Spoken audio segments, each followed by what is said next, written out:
Governance is not developing plays. Governance is not calling plays. That's the job of the coach. That's leading. Governance is not developing the players. That's the coach's job. Because the coach knows what the system needs for his philosophy or her philosophy of winning. So in order to win using that coach's philosophy, they need to recruit and train the players to play in a way that suits their strategies. Governance is not playing the game. We've seen examples of players who have tried to be coaches, managers, and players at the same time. One of them finally retired and actually bought a basketball team this week. Those of you from the North Carolina area may be happy about that or not, I don't know. But governance is setting up the rules and keeping score. Playing the game itself is the role of the staff, the leadership of the staff, and in the local church, the people in ministry. Now, the object of the game defines the responsibility. When we know the object of the game, we begin to understand what we are supposed to do in order to win. I know the object of the game is to score the most points.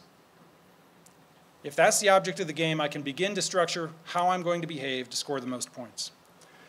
Kaiser has a quote in his book, "There is a difference between a win and a play.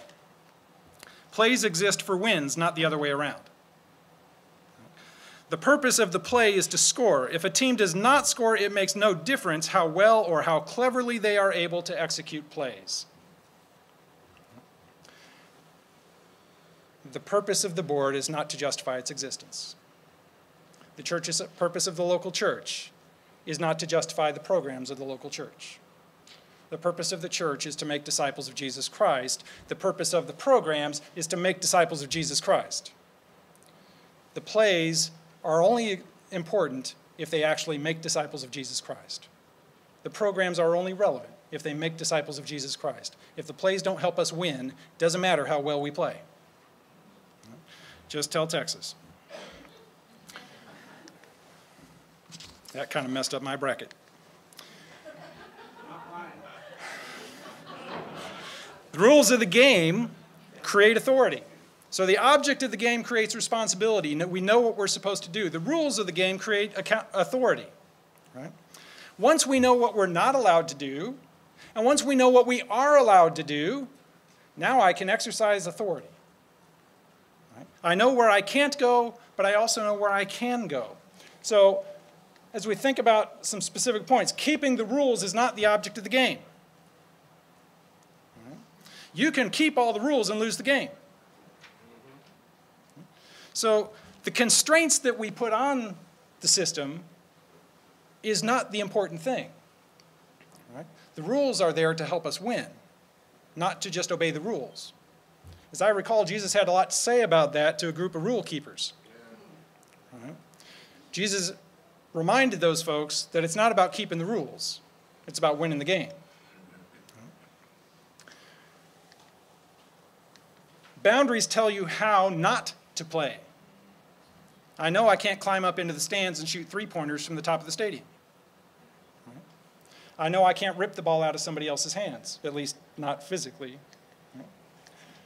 But within the rules of the game, anything is fair game.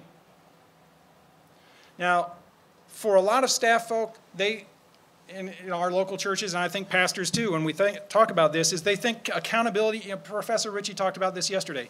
Accountability means you don't trust me and you're not going to allow me to do things.